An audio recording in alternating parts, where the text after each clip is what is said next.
Jesus died, परंतु येशू ख्रिस्त जेव्हा मरण पावला, they put him on the grave, आणि त्यावेळेला येशूला देखील त्या कबरेमध्ये ठेवलं. but on the third day he rise परंतु येशू जो तिसऱ्या दिवशी जो मरणातून उठला and he did not die again. आणि तो पुन्हा मेलेला नाही. टाळ्या वाजवून देवाला धन्यवाद देऊया. Hallelujah. Hallelujah.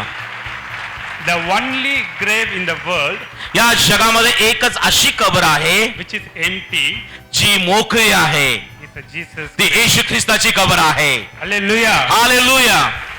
What does it mean? हो, याचा अर्थ काय आहे? He is still alive. हो, याचा अर्थ असा आहे की प्रभू येशू जो मरणात उठलेला देव आहे तो जिवंत देव आहे.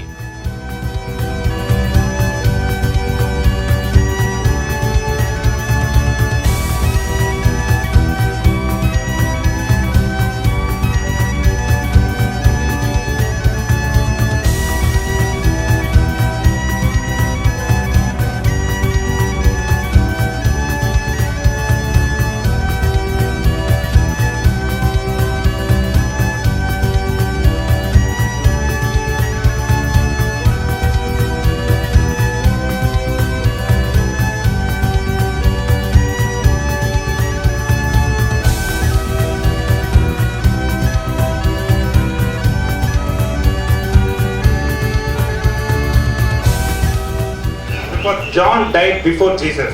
कारण योहानाने येशूच्या अगोदर मरण पावला. Jesus did not shed his blood for him. येशू ख्रिस्ताने त्याच्यासाठी रक्त सांडलं नाही, But for you and I, he has shed his blood. परंतु येशू ख्रिस्ताने तुमच्या आणि माझ्यासाठी रक्त सांडलं आहे. Hallelujah. Hallelujah. You are greater than John the Baptist. हो, तुम्ही त्या बाप्तिस्मा करणाऱ्या योहानापेक्षा देवाच्या दृष्टीने श्रेष्ठ आहात, Because you are washed by the blood of Jesus. कारण तुम्ही येशूच्या रक्तानं धुतले गेलेले आहात. He paid all the price for you. प्रभू येशू ख्रिस्ताने तुमच्या सर्वांसाठी आपली किंमत चुकवलेली आहे. Today your spirit is going to be delivered today. आज तुमचा आत्मा मुक्ती पावणार आहे.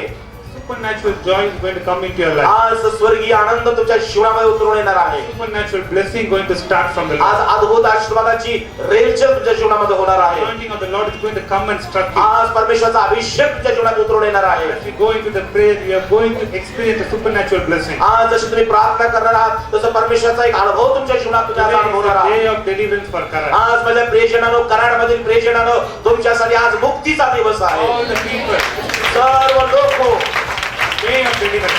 आज मुक्तीचा दिवस आहे.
Lord to come and operate upon you. परमेश्वराला आपल्या जीवनामध्ये कार्यपरिवर्तन करू द्या. Listen to the Lord what he wants from you. परमेश्वर तुमच्याशी काय बोलू इच्छितो त्याची वाणी ऐकायला शिका. And when you do that, आणि जेव्हा तुम्ही हे करता, blessing after blessing will follow you. ओ आशीर्वादा पाठोबा आशीर्वाद तुमच्या जीवनात येऊ लागतात. You will be a powerful man of God. तुम्ही देवाचा एक सामर्थ्याने भरलेला मनुष्य You will होता. be blessed businessman. ओ तुम्ही एक आशीर्वादित उद्योगपती होऊ शकता. The blessing will follow you. आशीर्वादाने आशीर्वाद तुमच्या मागो लागतील.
disciples were always with Jesus. और हम जानते कि उनके चेले हर समय यीशु के साथ होता था 3.5 years they were always with him. और हम जानते कि 3.5 साल तक यीशु मसीह के चेले उनके साथ साथ रहे। But the Bible says they were surprised to see Jesus talking with a woman. लेकिन पवित्र शास्त्र कहता है कि जब उन लोगों ने आकर देखा यीशु मसीह एक स्त्री से बात कर रहा है तो अचंभित हो गए। It's because the soul is more important for Jesus. और ये इसीलिए है कि यीशु मसीह के लिए आत्मा बढ़कर है। Jesus comes into you 100%. You have got everything with you. You won't lack anything. क्योंकि हम जान लें कि जब यीशु मसीह हमारे जीवन में आते थे हमें सब कुछ मिल जाता है, हमारे जीवन में कोई भी कमी घटी की बातें रह नहीं जाते। So with such a wonderful ministry, he is entering into Galilee. और हम देखते हैं कि इतना सुंदर सा एक सेवकाई करने के बाद यीशु मसीह गलील में प्रवेश करता है।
Jesus want to teach the woman as well as the Jairus, the law is not important, but your relationship with the God is important. आणि म्हणून प्रियजनांनो या घटनेमध्ये प्रभू येशू ख्रिस्त त्या स्त्रीला आणि त्या याईर या सभास्थानाच्या अधिकाऱ्याला शिकवू इच्छित आहे की मनुष्य यहुदीचा नियम महत्वाचा नाही तर परमेश्वरानं मनुष्याची प्रस्थापित केलेलं नातं महत्वाचं आहे.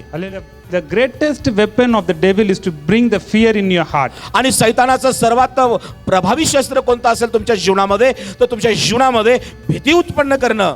Fear and faith cannot stay in one place. भीती आणि विश्वास एका ठिकाणी राहू शकत नाही. Only one can stay. एकच त्यातलं दोघातलं काही तर राहू If you शकेल. cling on to fear, the faith cannot operate. जर तुम्ही भीतीमध्ये वावरता तर विश्वासामध्ये राहणारच नाही. You have to come out of fear to get the faith. आणि तुम्हाला भीतीतून बाहेर पडणं गरजेचं आहे यासाठी की विश्वासाने तुमच्या जीवनात प्रवेश करावा. Today you confess before the now for the miracle. ज्या प्रकारे प्रभू येशू ख्रिस्तानं सभास्थानाच्या अधिकाऱ्याच्या जीवनात कार्य केलं. All the spirit of fear, the Lord is breaking now. आज येशूच्या नावामध्ये सगळी भीती निघून जात आहे.